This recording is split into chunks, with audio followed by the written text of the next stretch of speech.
chat with Nicholas. He'll listen to you, then he'll laugh, and then he'll cry with you. It's all in a safe space for you to speak your truth.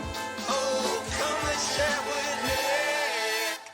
So today we've got Alex Urban, and today we're going to talk a little bit about personal branding. We're going to talk about media buying, and Alex is a guy who just mentioned to me has done a couple of $1 million in sales online over the past couple of years. So we're going to go into that into a little bit of detail. So Alex, good to have you on board. Whereabouts in the world are you? Yeah, thank you so much for having me. I really appreciate it. I'm currently located in Salt Lake City, Utah, but I'm traveling very frequently, but this is home base. So Salt Lake City doesn't scream couture, doesn't scream fashion. Why are you in Salt Lake? I was actually born and raised here. I traveled around, lived in a few different states, a few different countries, but this has always kind of been home. And, I have a very large business network here. And so, talking about just kind of going through the journey of life strategically, it makes most sense to be here for now, but not forever, but for now, for sure. Cool. Well, it looks pretty toasty there. I'm in Oslo, so we're slowly going into winter. So we're going to be having our hoodies and our winter apparel. So possibly some customers for you there. Let's talk about media buying. What type of, we're talking in the millions of dollars here of media buying. Some folks are lucky if they do $100,000 of media buying in their entire life. Tell me about some of the stresses and strains of spending $1 million plus on buying media. Oh, for sure. So I always like to tell people, I'm like, look, man, if you like going to a casino, if you like gambling, media buying is the perfect career for you, right? It's literally like showing up every day and you almost have like a digital slot machine that you're putting money in. And there's certain controllables that you can do to obviously increase your chances of succeeding with media buying. But to a lot of people, especially getting started in the space, it almost is like a slot machine, right? So I always recommend to people, no matter what, that like while you're starting, there's no real need to start at very large budgets. Like I feel like no matter what kind of industry you're in, if you're selling products that are within like the, let's say $20 to $80 range, you shouldn't need to spend more than $100 per day with your ads, especially on Facebook, Instagram, to get started. The reason I recommend doing low budgets is because you need to start figuring out what ad creatives, what offers, what angles actually get traction and get people to come off of these social networks and come onto your website to transact with you. A lot of people think that like, oh, if I just go spend $1,000 on this deal, it's going to bring in money. And that's not the truth. Like, especially when we're talking about what platform you're running ads on, people are not going on Facebook to shop. People are not going on Instagram to shop. You're almost like a kiosk in the mall where people see you and you have to create something so appealing that it takes them off of an app they went to with a different intention onto your store and then convince them without ever speaking to them to make a purchase and transact with your brand and your products. So there's so many things that go into that, but honestly, every day, like when you're running a business that's so majorly focused on paid advertising and performance marketing, you have to have so many things dialed in. But once you get your offer dialed in, once you get your creatives dialed in, you start to understand that there's certain conversion ratios throughout that process. And from there, that's when you can then confidently start spending $1,000 a day, $5,000 a day, $10,000 a day. But until you really understand those conversion metrics over a long enough time and after enough impressions, it's very much like gambling until you dial that in. So strategically, the way to go about it, get your stuff dialed in and then start, pulling the bigger levers. But until you kind of figure out how to play the game, be very conservative with it. So just my suggestion. So some really great insights. And I love that I've never heard that before, that Instagram and Facebook are like kiosks. I think that's in a mall. I think that's a really good way of bringing it back to reality. Let's talk some timing here. 1 week, 1 month, 1 year. How long did it take you to become an overnight success? Years, right? My overnight success story is now 6.5 years in the making. So it definitely was not overnight. I originally started getting into the internet marketing space to do digital marketing agency services. So like running ads for local businesses and online. And at that time I was playing with like very low budgets. I then started my own e-commerce business. Then I went and worked under a few different mentors. Then I started my own e-commerce business. And then I worked with the largest business as the CMO that I ever worked with. We took them from literally zero to the first 90 days that I was working for them. We went from literally $0 to $960,000 in sales in the first 90 days. And within the 3-year period that I was working with them, we did $19.6 million in sales. And just kind of give you an idea of how much sales that actually is, our main products were $35 a piece. So, volume wise, it's a very large scale. We're not selling $400, $500, $600 products. We're talking, 8 figures in product sales, 2-digit product. So yeah, it's taken a very long time. It's taken a lot of testing. It's taken a lot of money. I've made a lot of money. I've lost even more money, but it's like, that's all part of the game. You have to learn. And now that I've, kind of honed in these skills, now this is something where I love like teaching people how to do, because it's, I hope that my 6.5-year overnight success, the help and information I can provide people will maybe turn their overnight success to 2 years, 3 years, not 6.5, but it's never going to happen overnight, unfortunately. So one of the things that you mentioned there, which I want to dive into a little bit, is some of the failures, because those are more exciting than the successes, because nobody, honestly, nobody's really that excited about successes. I heard this great story about I think it was not IBM, it was a General Electric guy who had a $9 million failure at a plant, and it was a catastrophe. And he managed to fix it. He brought the team together. They fixed the problem, but $9 million, poof, down the drain. And an executive came from wherever the head office of GE is and came to the factory. And this guy thought for sure he's going to get fired. And promptly was promoted. And he said, well, what have I done to, I've just lost you $9 million. Well, he said, I've just invested $9 million in you. There's no ways I'm getting rid of you. You've had a $9 million lesson. What is your $9 million lesson that you've learned, Alex? There's been multiples of them. There's multiple times, especially in the apparel business that I helped grow. There were times where we literally scaled so fast with our sales that we hadn't been able to keep up on order fulfillment. And that cost us literally like I think the biggest mistake we had at that within our first 90 days was $120,000 mistake, where essentially we were printing all of our shirts in-house to get them out to our clients. We couldn't keep up with production. We sent a bunch of blank shirts up to another vendor who promised that they could get the shirts done. They messed every single one of the shirts done. We had to go rebuy the inventory. We had to repay employees to get the merch stamped out and sent out. And altogether that cost us about $120,000. That's just one of the many mistakes that we had made along the way. But it's like in that lesson, again, it's a very expensive lesson, but the lesson that we learned in that is like, how important it is to like clearly communicate with your customers, how to set the expectations, and how to just like admit like when you went wrong. Like when we're telling customers and showing them that our business is building so fast and now we're like, hey, we can't keep up with orders. People almost kind of get a little bit excited. They're like, hey, my order is still in line, even though they're growing so fast. And as you continue to communicate with them and say, hey, your order is going to be late, it's going to be delayed, here's what's going on, it creates a customer that's still going to come back and buy from you. Whereas we could have hidden on the other side of the business, not answered any emails, bullshitted our way around it. And then you never have a customer who comes back and buys. You essentially burn them there, and they're never going to do business with you or transact with you again. So the lesson to us that we learned through there is just the importance of communication to our customers, because even when you in a business hit a rough spot or a bad spot, and every single business will, the better that you communicate with your customers, the better that's going to end up for you long term. So always be open, transparent with customers. It was even at a point during that time where we were trying to get all the orders out to our customers. We're like, hey, we're sorry. We fucked up. Here's what's going on. Here's a coupon for 50% off your next order. We literally did like $50,000 in sales through that 50% off. And so like even delayed us more, but it was like, it just showed that the more open and honest we were with our customers, that was a great example of like a lesson that we had to pay to learn. But those customers came back for life and it ended up working out. Well, I love that example because it's so true. If you have an opportunity to communicate with a customer during a poor experience and you show that you listen to them and that you care about them and that you actually putting effort into the engagement, like you said, you could have a customer for life, and it gave you an opportunity for that 50% coupon as well. Exactly. So extra sales. So what's that? Cursed by success almost. So that's that's a really good example. When you're talking of spending, $10,000, $50,000, $100,000 a day or a week, etc. What kind of, for the rest of us who don't get, we're in Europe, we don't necessarily, and Africa, we don't necessarily have those kind of enormous budgets because of the sizes of our markets.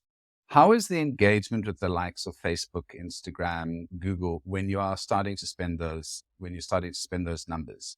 it's incredibly important when you are starting, but I don't think it's as important once it grows. The reason I say that is like when you initially launch an ad, it has zero engagement on it, zero likes, zero comments, zero shares. What people like to see is that they're transacting with something that has demand. So when they see your ad and it has no social proof, your conversion rates are going to be tremendously lower than they are once you have a certain amount of social proof on there. So, once you get a few hundred likes, once you get a few hundred comments, once you get a few hundred shares, now you have enough validity where it's kind of like the switch is now on. And I don't think it necessarily, at least in our case, it really mattered if we had 500 comments versus 5,000 comments. That kind of just showed like at that point, it's just like extra customers engaging with your brand, which created larger audiences for you to target with, more targeted ads. But I think it's like once you have a certain level of engagement, anything over that, it's cool. But initially, like when people look at your ad, it's like, hey, is there enough demand? Is there enough like? Is there enough desire for this product or this offer that's been in front of me? That's what actually gets people moving. But, if you have an ad with zero engagement on it, very hard to get anybody to transact with you because they could see your ad and be like, hey, never heard of this company before. I don't trust them. This looks a little bit scammy. I'm kind of questioning this. But once you have enough on there, I feel like it's kind of a switch where, even at a higher price point, even at a higher spend rate, it doesn't really matter as much. Now, there is a section of engagement, which is important when you are spending that much money. And that's specifically when we talk about video ads and watch through rate on your videos, right? So it's like, we want people watching as much of our videos as possible because that's creating an audience of people who are interested in the product or the offer that we're then retargeting on the back end. The most successful ads that we ever have ran have been video ads where they have literally like millions and millions of views on there. Let's say there's an audience, 100,000 people who watch 97% of that video. We turn them into an audience on Facebook, run ads to them, and it's almost like shooting fish in a barrel. Your returns on it are so incredibly high. So likes, comments, once you have some, it's good. But specifically when you're talking about video, that plays a huge role into like scaling ads, is getting more and more people to watch because you're creating an audience of people who are interested in your product where you can retarget them with a different ad and scrape up that revenue from there. So let's go into some of the technical elements. So you're talking about Facebook, you're talking about, we spoke about Instagram a little bit earlier. Are you using the native platforms on Facebook, like the Meta Suite in that, or are you using sort of bespoke technology or different platforms? When you scale, what is there available for you and how do you need to change how you operate? Yeah. So there's a bunch of things that goes into that, right? So when we're talking about like scaling on such a large scale, there's a lot of things that go into that. Like when you start spending 10 grand a day, $25,000 a day, $50,000 a day across all these platforms, now you're looking at like an entire ecosystem where everything has to be so dialed in that it makes sense to spend that money. Like, I don't think you understand, or a lot of people understand that spending $20,000 a day, $50,000 a day, a 1% conversion rate on your ads can mean that you either lost $20,000 in a day or you made $20,000 in a day. Every little thing needs to be dialed in, right? So when we're talking about like scaling at that type of level, you need to make sure that everything is dialed in. Your initial ads, your top of funnel ads, middle of funnel ads, bottom of funnel ads, retargeting ads, your emails, your SMS, like everything needs to be perfected and dialed in because one little leak in your ship will cost you a tremendous amount of money, right? On top of that, we also need to talk about the importance of like tracking your data and your data and your conversions because of all the updates that iOS came out with, because of all the updates that, Apple or the confliction that Apple and Facebook have together. It's like, you no longer have accurate tracking on your ads once you get to a certain amount of spend. So now we have to start plugging in third-party softwares like Hyros or Triple Whale. And now we can actually start seeing a little bit more transparent ads compared to what's being reported. When you start spending across all these platforms, here's a perfect example.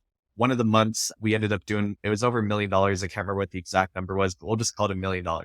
We saw that the reported revenue that we made from all these ad platforms was like, again, we're going to keep this simple for your listeners, 250,000 on Facebook, 250,000 on Google, 250 on Pinterest, and 250 on email, right?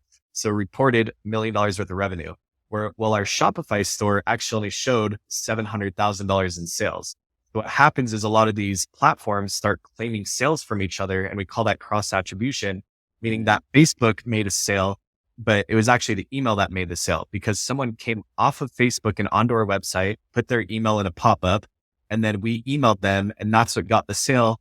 But the email software is like, hey, I got that sale. But Facebook's like, no, that's my sale. And then Google's like, oh, they Googled us. So that's my sale. And so that's one of the hardest part about scaling at that level is that you don't truly know what is like bringing you in actual revenue because people are seeing your ads on Google, on Twitter or X, whatever you want to call it now, Facebook, Instagram, Pinterest, TikTok, email, SMS. So that becomes a big shit show in itself is just like tracking where your revenue is actually coming from. And that's when you have to at scale, start simplifying your metrics, being like, okay, how much should we spend today? How much should we make today? What CPA am I okay to, spend up to my cost per acquisition on each platform? And so you start to look at different metrics as you scale and as you start to spend more. But again, there's so many complexities at that rate of spend as far as you need to make sure you have no holes in the ship. You need to be able to track where your revenue is coming from as accurate as you possibly can. And then secondly, you need to understand what are the important metrics to look at, such as like your CPA, CPM, and CTRs. So I hope that goes. Yeah, so quite a lot to digest there. And I think, as you mentioned, the complexity of that cross-contamination of data or cross-attribution of data is definitely an issue that people are finding, especially with GDPR and all of these new data protection acts, and especially with Apple, stopping tracking devices on a lot of their devices. And I like the way that you've simplified it back down to your, cost per acquisition and your click-through rates and how you scale.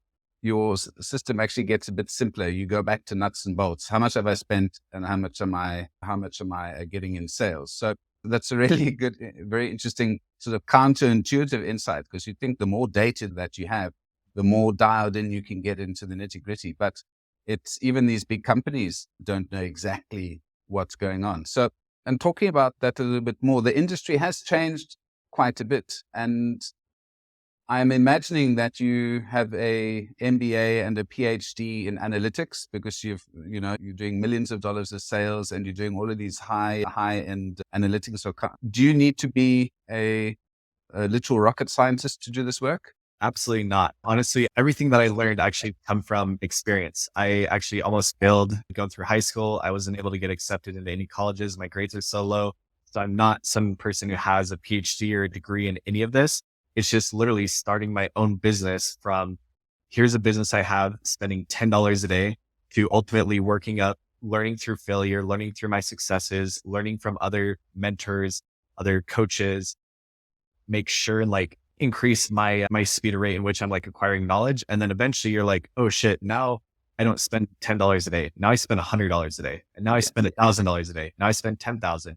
And as you go through that journey and as you go through that growth, you're going to continue to learn. And I don't think there's any better way to learn than through experience, because there's no place in the world, no class, no school, no university that you could go to where they could teach you how Facebook's algorithm works while spending money through their ad platform, because it literally changes every day almost. Unless you have a real life pulse on what's going on with your ads and you're looking at the data and the metrics every single day, you can't teach that to anybody. So you're almost forced to learn through experience in this type of industry because it changes so quickly.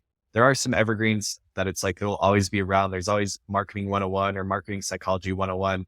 But specifically when we're talking about running ads and spending money to grow a business, there's no way to learn it other than just sheer experience and putting your credit card in the system and elect.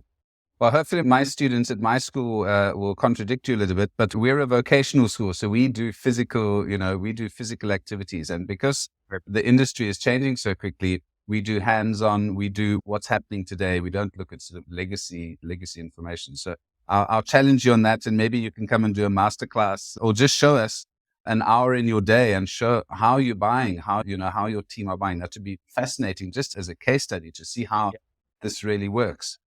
Of course, more than happy to. Earlier, you spoke about the importance of personal branding or the importance of brands, building a personal brand online.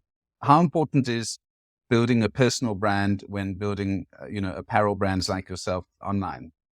I think honestly, there's literally nothing that you could take more serious or put more attention into and get a bigger payoff than building a very strong personal brand. And this doesn't matter if you're leveraging a personal brand with building an apparel company, a jewelry company, a candle company, a coaching company, a landscaping company.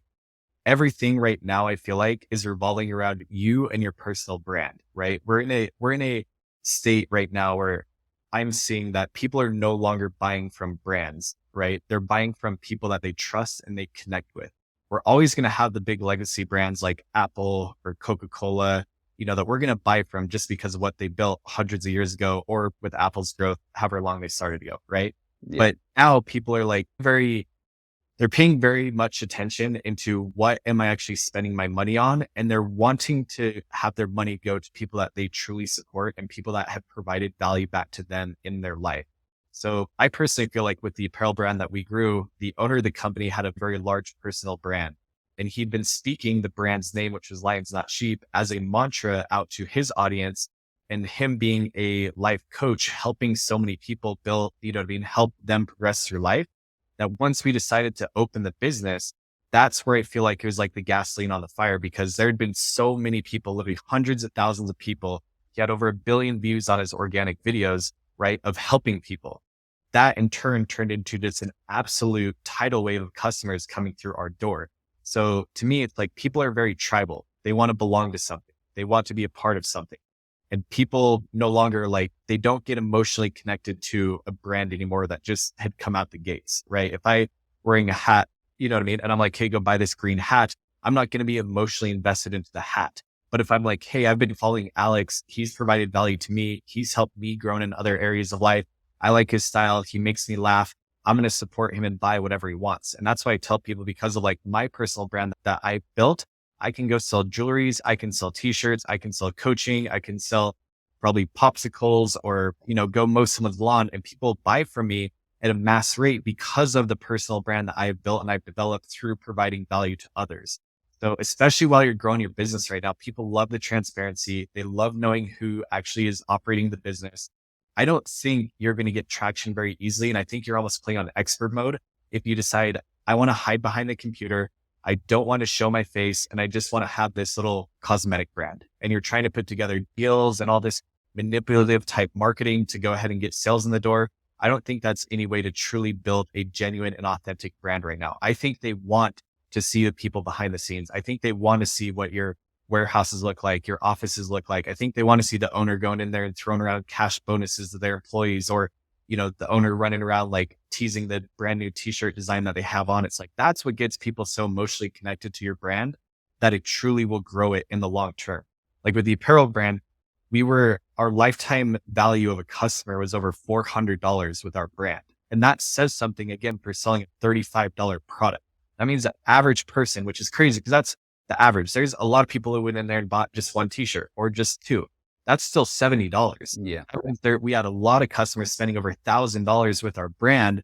And again, it's that's a lot of t-shirts to buy, but why did they do that? It's because they're so emotionally connected to us as a brand. And a lot of that was fueled by the gas that we poured on the fire of having strong personal brands within the company. Myself, the owner, our warehouse guys, every single person had a personal brand that was showing, us building the business together. And through that support, it really amplified the growth of the business tenfold. Well, that's such a fascinating breakdown of the change in branding in society, because I come from a really classical brand background. I've worked for the largest brand agencies in the world, and we've built bank brands, airlines, etc. And in came Shutterstock 10 years ago with where you could build a logo quickly. Then you had all of these AI logo builders, and brand agencies were thinking, oh, well, gosh, we're losing money because now somebody can create a logo for $5 or for free, basically. And what you've spoken about is the natural human sort of progression from when there were only 10 brands and you knew what those brands stood for. Your decision-making was relatively easy. Now, where there's millions of faceless brands, like you said, you don't know where they come from. You can't get your money back if they disappear.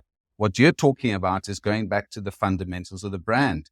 People know you. They can call you out if the seams come undone, if the print comes off, etc. And you build that tribe, like you mentioned. And that's what brands are about. It's about association and with a specific tribe. So, I'm going to write that down because that's literally such a perfect exemplar of of how branding has changed. We want authenticity, and modern brands and brands like yourself are delivering that. Yep, exactly. Yeah. People, again, they want to connect with other people, and they want to be a part of the journey. Like you have to imagine like when you're building your brand, especially like through your personal brand, right? You yourself are an entertainer. You yourself are like a movie. Your movie has characters, it has plots, it has twists, it has everything like that. And again, that's what gets somebody emotionally invested into you. And that turns into a transaction after a long enough period of time. Yeah. So yeah, it's very important to have a personal brand that's leading a brand. And especially because I can even say this from experience, a lot of the e-commerce brands that I've built, they buy more through the person's Instagram than they do the brand's Instagram or the brand's page. It's like they'll go to my Instagram, see the product I'm selling and purchase my product. They're not going to go to my company's Instagram and buy through there. So it's like, we're in a cycle where it's like, we went from, again, having a leader of a brand to having faceless brands. And I think it's just history repeating itself. You see it happen all the time. But we're going back to that point where it's like, hey, Ted down the shop, he's got the best, barber shop. I'm going to go to Ted because I love Ted. He's great, blah, blah, blah, blah. Yeah, there's a million of them out there, but I know him. I know his dog. I know his wife. They've stopped in the shop. Like people just want to be, emotionally connected to brands and support people that have a cause that aligns with their core values and beliefs that they stand for. Yeah. So that emotional connection, that honesty and that authenticity, I think, again, you may as well just be reading out the brand fundamentals from a textbook here, Alex.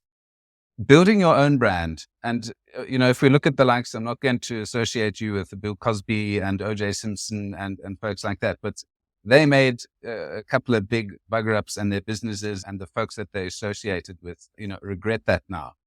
How do you mitigate? What are your risk factors or risk management for your own brand? Because as you said, people are buying into you and into your founder's business. How do you mitigate that? Surely you must have haters out there.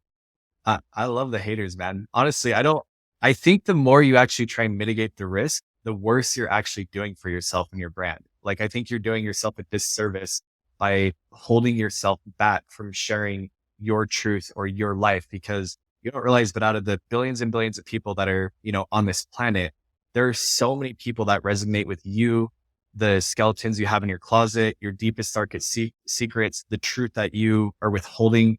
I think like as a personal brand, you have to be so authentic and you have to share your truth, whether it hurts people's opinions or not. Like there's been times where I've shared stuff on social media about like me drinking too much or me smoking weed or doing drugs or whatever. And like, part of me is like, I don't want to share this. Like I have my family on social media. I have coworkers on social media. Like all these people are going to judge me. Yet my inbox is literally flooded every single day of messages being like from people saying, Alex, you've helped me. This is the message I need to hear today. I need to hear from you that I'm not alone in this journey. And of course you're going to have the haters, but it's like the more talk and the more commotion, the better it is for the end of the day, your brand. Like a perfect example of that would be like Jake Paul, right? Jake Paul, YouTube boxer, whatever you want to call him. Everybody on here listening probably knows who Jake Paul is, right? Yeah. He's made an enormous amount of money off the people who love him, but he's made even more money off the people who hate him. He's doing zero risk mitigation. He's just being him and he's profiting from both sides. So I feel like, especially when we're talking about a personal brand and authenticity, the more you continue to hold back your truth and the more you put out content that's inauthentic, people are starting to really see through that bullshit, and they're never going to connect with you on the level that you need to be successful if you just continue to lie to them, if you continue to put on a facade. Share your truth, share your darkest moments in life, because that's what like truly connects with people. We've fronted so much of like social media since its original time of like conception with all these fake realities, flying on jets, driving around Ferraris, wearing Rolexes, whatever it is. And it's like, it got to a point where it's so inauthentic that people are like almost puking in their mouth a little bit. Like, I don't want to see another dude on his jet. I don't give a fuck. Like, what have you done to actually help people? What are the struggles that have gone through? What are the demons that you've had to face to get on that jet?